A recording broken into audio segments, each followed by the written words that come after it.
Top quality और consistent performance के लिए सिर्फ सिल्वर पंप नाम याद रखना. ಆದರೆ ಒಂದು ಎಚ್ಚರಿಕೆ ನಮಗೆ ಬೇಕು. ಇತ್ತೀಚೆಗೆ ಬಜರಂಗ ದಳದವರು ಒಂದು ಸಂಕಲ್ಪ ತಗೊಂಡಿದ್ದಾರೆ. ಜನಸಂಖ್ಯೆ ಜಾಸ್ತಿ ಆಗಬೇಕಪ್ಪ ನಮ್ಮದು ಅಂತ.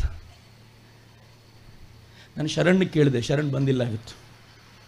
ಶರಣ್, ಜನಸಂಖ್ಯೆ ಜಾಸ್ತಿ ಮಾಡಲಿಕ್ಕೆ ಏನು ಐಡಿಯಾ ನಿಮ್ಮದು ಅಂತ.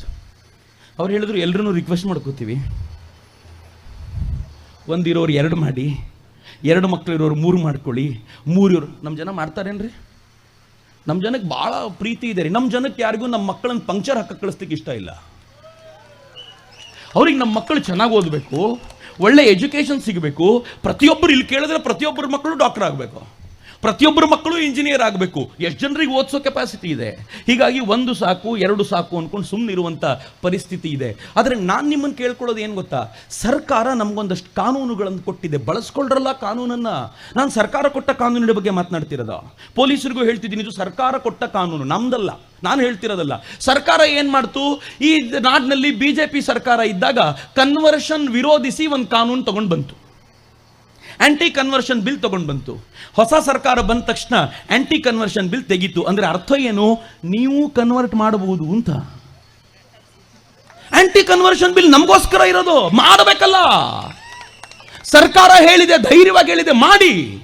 ಮಿತ್ರೆ, ಜಗತ್ತಿನ ಯಾವ ರಾಷ್ಟ್ರದಲ್ಲೂ ಈ ತರದ ಸ್ಥಿತಿ ಇಲ್ಲ. ಜಗತ್ತಿನ ಎಲ್ಲ ರಾಷ್ಟ್ರಗಳ ಪರಿಸ್ಥಿತಿ ಏನು ಗೊತ್ತಾ, ಜಗತ್ತಿನ ಎಲ್ಲ ರಾಷ್ಟ್ರಗಳಲ್ಲೂ ಬಹುಸಂಖ್ಯಾತರು ಕನ್ವರ್ಷನ್ ಮಾಡ್ಲಿಕ್ಕೆ ಅವಕಾಶ ಬೇಕು ಅಂತ ಕೇಳ್ಕೊಳ್ತಾರೆ.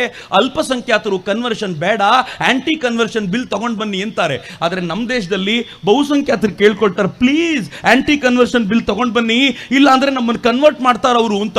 ಆ ಕಡೆ ಅಲ್ಪಸಂಖ್ಯಾತರು ಹೇಳ್ತಾರೆ, ಆಂಟಿ ಕನ್ವರ್ಷನ್ ಬಿಲ್ ತೆಗಿರಿ ತೆಗಿರಿ ಅಂತ ಅವ್ರು ಹೋರಾಟ ಮಾಡ್ತಾರೆ. ಇನ್ನೆಲ್ಲೂ ಇಲ್ಲ ರೀ ಜಗತ್ನಲ್ಲಿ, only in India. It happens only in India. ಮಾಡಲ್ಲ, ಸರ್ಕಾರ ಅಧಿಕೃತವಾಗಿ ಹೇಳಿದೆ. ಮಾಡಬೇಕಾದ್ರೆ ಕಷ್ಟ ಏನು ಕಷ್ಟ ಇಲ್ಲ. ಜಗತ್ತಿನ ಅತ್ಯಂತ ಶ್ರೇಷ್ಠ ಧರ್ಮ ಯಾವುದು? ಒಬ್ಬ ಹಿಂದುವಾಗಿ ಹೆಮ್ಮೆಯಿಂದ ಹೇಳ್ತೀನಿ, ನಾನು ಜಗತ್ತಿನ ಅತ್ಯಂತ ಶ್ರೇಷ್ಠ ಧರ್ಮಕ್ಕೆ ಸೇರಿದವನು. ಜಗತ್ತಿನ ಅನೇಕ ಮತಪಂಥಗಳಿವೆ, ಅವರಿಗೆ ಒಬ್ಬನೇ ದೇವರು. ಒಬ್ಬ ದೇವರು ಏನಾದರೂ ಸಮಸ್ಯೆ ಆಯಿತು ಅಂತಂದ್ರೆ ಅವ್ರ ಧರ್ಮ ಹೋಯ್ತು. ಆದರೆ ನಮ್ಗೆ 33 ಕೋಟಿ ದೇವತೆಗಳು. ನೀವು ರಾಮನನ್ನು ಬೈದರೆ ನಾನು ಸೀತೆಯನ್ನು ಹಿಡ್ಕೋತೀನಿ ಅಮ್ಮ.